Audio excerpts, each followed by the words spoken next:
guys, a day in my life as content creator mommy of 2 adult 40 days video guys. Samahan niyo ako sa panibagong araw at panibagong vlog ko ngayon. Ayun nga pala, pupunta kami dito sa Dali para nga mamili ng stock sa bahay. Kasi nga malayo ang tindahan dito at hindi basta-basta nakakabili. Kapag gutom ka na, wala ka pang mauulam. Kapag wala kang binili doon sa labasan, pumunta ka ng labasan dito sa amin.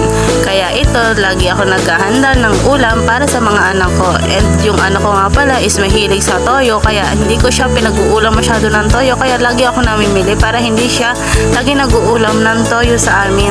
Gawa nga ng masama din naman yun sa bata, kaya ito lagi na lang ako namimili linggo-linggo.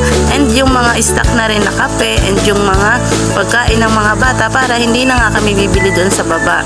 And sabi ko nga dito kay daddy is videohan nga ako, pero sabi niya is tanggalin ko muna daw yung hoodie ng jacket para daw makita kagandahan. Ay hindi gay, para daw makita sa video. And medyo malikit yung video kasi nga si daddy ang nagbibideo, baka nahihiya. Char. Nandito nga nag-start na ako pumili ng makakain ng dalawang bata para nga meron silang pagkain. Ano ba?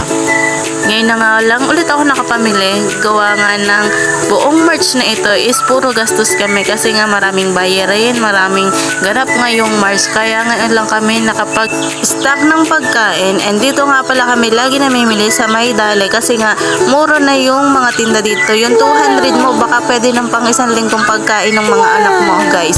Kasi nga sobrang mura ng mga dito tinda. And dito lang ito sa may gulod ng Kalatagan. Dito lang kami namimili kasi nga medyo malapit. And nagagandahan kasi rin ako dito sa pag-arrange nila ng mga tinda nila dito kasi nga kita na yung price, kasi yung ibang Dali is hindi pa medyo arrange yung kanilang store. Kaya dito ko napiling mamili kasi nga maganda yung store nila dito and malinis, and kita na rin kung ano yung mga price na bibilihin mo. And dito nga sobrang mura lang mga dilata. And ito nga palang binili ko is Lucky 7 lang and Century tuna. Kasi nga mahilig yung anak ko sa Lucky 7. Baka pinaglihi ko doon.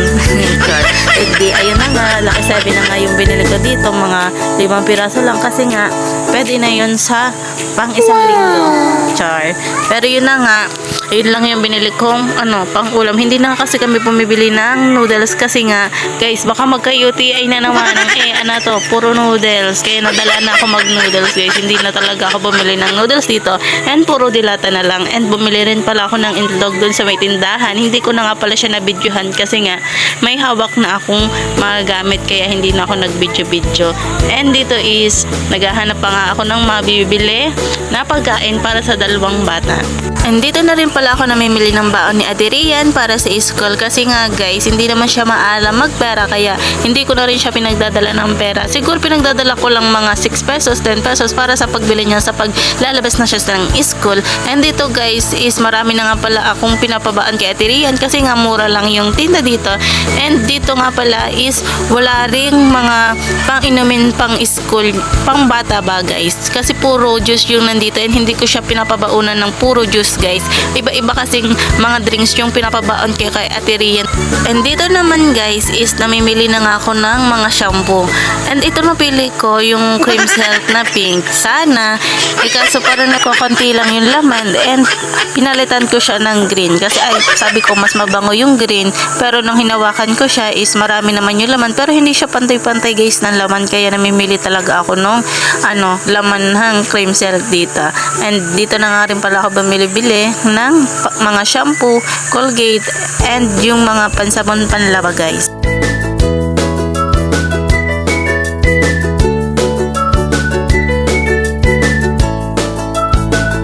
And sabi ko kay daddy, bibili muna ako ng sabon ng dalawang bata. And nakakita nga pala ako dito ng diaper. Sabi ko kung bibilihin namin, sabi niya is tapos na rin kami doon sa stage na yun. And sabi ko may gatas din dito, baka gusto niya. And sabi niya is tapos na rin naman. At ito nga, malapit na kaming matapos. And magbabayad na kami dito sa counter ng Dali. And sabi ko siya na lang magbitbit, ako mo naman yung magbibideo.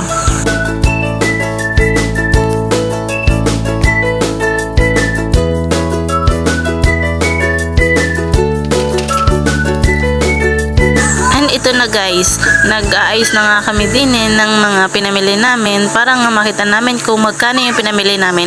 And ito nga pala yung pinamimili ko is worth of 500 pesos lang kasi nga sobrang dami na rin naman ng 500 pesos para pang isang linggo talaga namin pang stock dito sa bahay.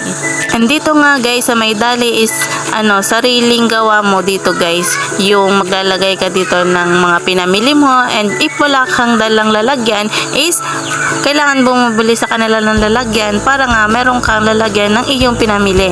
And dito nga ikaw na rin yung mag-aayos ng pinamili mo dito.